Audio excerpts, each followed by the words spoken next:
Ahora vamos a plantear una situación distinta en donde estaríamos intentando mostrar lo mismo, es decir, que GeoGebra es un software muy potente a la hora de resolver problemas. El problema que vamos a plantear tiene que ver con la masa corporal. Digamos que es un tema que es cada vez de mayor interés para la salud, digamos, de la población. El índice de masa corporal de una persona se define tal como está aquí, ¿verdad? Como el peso sobre la estatura al cuadrado. Y hay una tabla que permite clasificar a una persona dependiendo de cuál sea el índice de masa corporal que tiene, ¿verdad? En la columna de la izquierda se verían los límites que definen esta clasificación.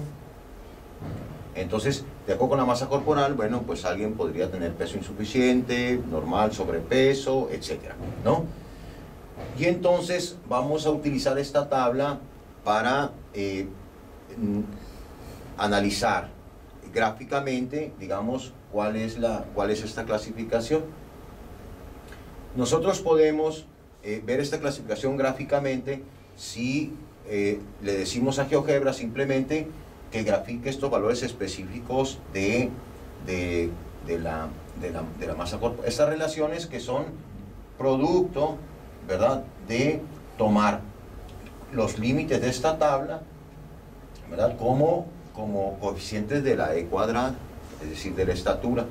Entonces lo que vamos a tener es, digamos, un conjunto de gráficas como estas que se nos va a reflejar en el plano como un conjunto de segmentos de parábola, digamos, ¿no?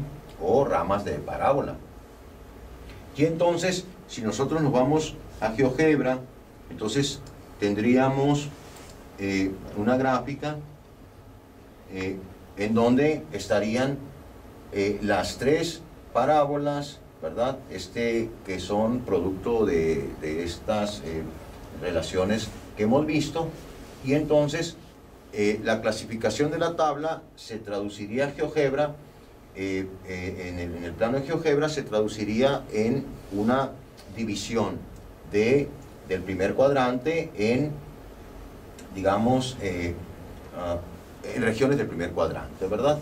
Entonces, si nosotros interpretamos este punto como un punto que tiene como coordenadas la estatura como primera coordenada y como segunda coordenada el peso.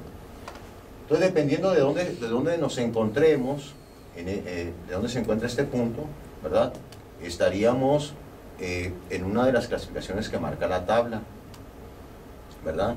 Entonces, aquí tendríamos, digamos, a una persona que tiene 1.27 de estatura y 152 kilos de peso, es decir, sería una exageración, ¿verdad?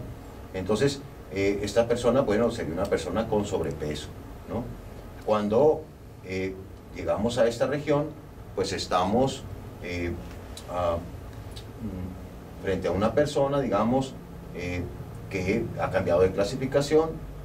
Esta sería la región que corresponde al peso normal, digamos, de una persona, ¿no? Y entonces, en esta gráfica ahora, dentro de esta clasificación que tenemos, vamos a hablar de que si nosotros tenemos 4 registros consecutivos de una misma persona, podemos graficarlas directamente en GeoGebra aquí. Y entonces de golpe la gráfica nos diría cómo evoluciona el peso de la persona, ¿verdad?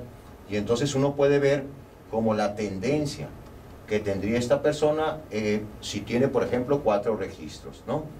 Y entonces la idea es que tendríamos construido, digamos, un aparato virtual que nos permitiría tener un diagnóstico de golpe sobre la evolución del peso de una persona.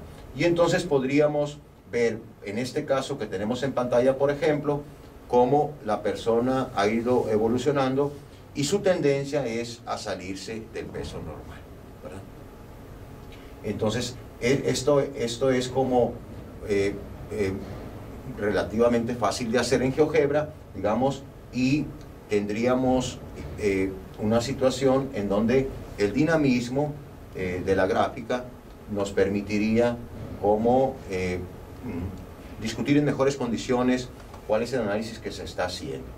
En la misma actividad, digamos, ustedes pueden ver que acá, digamos, hay un deslizador, ¿verdad?, que permitiría discutir a partir de los ejemplos concretos de gráficas que tenemos, cómo se comporta, digamos, una parábola dependiendo del valor que tenga el coeficiente de la x cuadrada, ¿no? Y entonces eso nos permitiría también, a partir de cómo han evolucionado estas parábolas, ¿verdad?, nos permitiría analizar el caso general.